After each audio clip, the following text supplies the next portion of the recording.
there.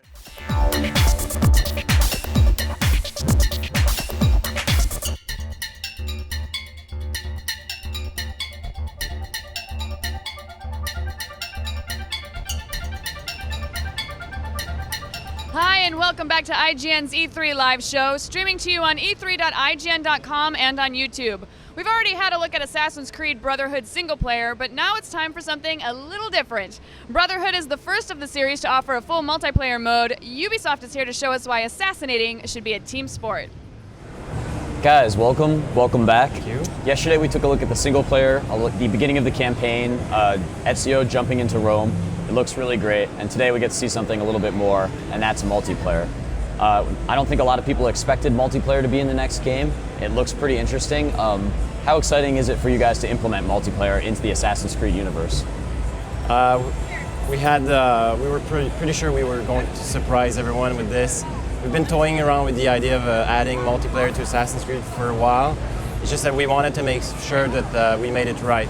So first of all, we had to work on the technology, and it's really hard to add a multiplayer mode to a sandbox game because of all the systems, and it's a complex game. And then we also had to make sure that we had the narrative portion right, because as our fans know, we like to justify as many things as possible in our universe, and adding to the concept of reliving someone's memory through a machine had to be expanded to having multiple subjects playing together, training together. So that was our initial idea for this. So we've decided to put it on the side of the Templars this time around, just because we could easily justify it through the idea of a training program. So Abstergo is taking its best employees and uploading memories from previous subjects to them, and to have them train in the arts of assassination to be better equipped against their nemesis. And so far, I believe we've seen a cast of characters that are fighting with Ezio as well, and they look to be tied into the single-player game. You'll have to see. You'll have to see. They look pretty interesting in the teasers. So maybe explain to me a little bit about how the multiplayer works in its basic form. Right. Well, today we're showing this E3. We're showing one mode, which is the wanted mode. So I'll let Stefan explain a little bit how that works. Yeah, we'll give you a little bit more details about the wanted mode. So it's an adversarial game mode. So every player play against the others. The whole idea was basically to translate the core gameplay mechanics of the single player into the multiplayer environments. And that was kind of a challenge because there were high expectations for that, and we had to come up with something quite innovative. So the whole idea was to have sort of a killer loop, like every player has to kill another player. So, but at the same time, one other player is trying to kill you. So it's like you are the prey, but also, well, the assassin. So you're kind of having a double agenda here. So you sneak around, so you will find the same mechanics like trying to approach your target silently, but at the same time you have to watch your back because you might have one or multiple assassins right behind you. It seems like it'd be important to really balance the stealth with the action, because Assassin's Creed has really been a lot about action. So how much time do you spend sort of stalking, and how much time do you spend killing? It depends. We'll be offering many different types of maps. Some will be custom made to encourage players to use more of the free running elements. Other maps will be smaller and tighter, so maybe you'll have to use a little bit more stealth or more high profile action. It all depends. What's important is that this multiplayer is not your typical traditional shooter. This is an Assassin's Creed game, so we wanted to build it on the strong gameplay pillars we have. So it's navigation, so the ability to go everywhere, it's free form, and then of course assassination and fight skills.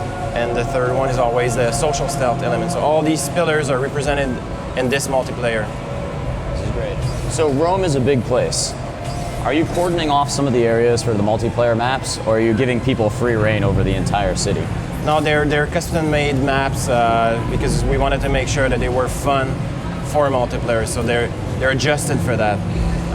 We'll be featuring, of course, the city of Rome, but many more cities such as Florence, and some of the cities we already saw in Assassin's Creed 2, but of course we want to add new stuff, so we have a couple of surprises, and most of them are in the Italian Renaissance. Great.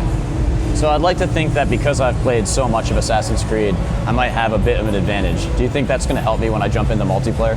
Yes, definitely, because you will get all the controls are very similar to the single player experience. We have added a couple of new elements that are very specific, like, when you start to chase the other player, we have added like tools like chase breakers.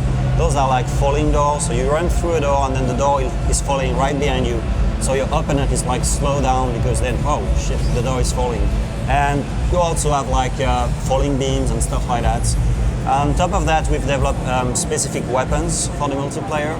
So we have a lot of abilities like perks, like speed boosts, like you will find a smoke bomb, the hidden gun, and it's up to you to decide which kind of ability you attach to your character according to the way you want to play. If you want to play more stealthy, then you will choose some stealthy abilities, and if you want to play more like free running, acrobatic, then you will choose some abilities for that. Well, this sounds like it's going to be a lot of fun. I can't wait to get inside and kill a bunch of my friends. Guys, thanks for coming by and showing us Assassin's Creed multiplayer. Welcome. Pleasure. Back to you, Jess. Thanks a lot, guys. And if you at home want the full E3 experience, look no further than IGN's E3 activity book for kids. It's packed with booth babe mazes, crossword puzzles, and even a contest where you can win a Nintendo Wii. Head on over to e3.ign.com to check it out. And speaking of giveaways, you'll have a chance to win Mario Galaxy 2 in the next segment, but make sure and stay tuned now for Def Jam Rap Star.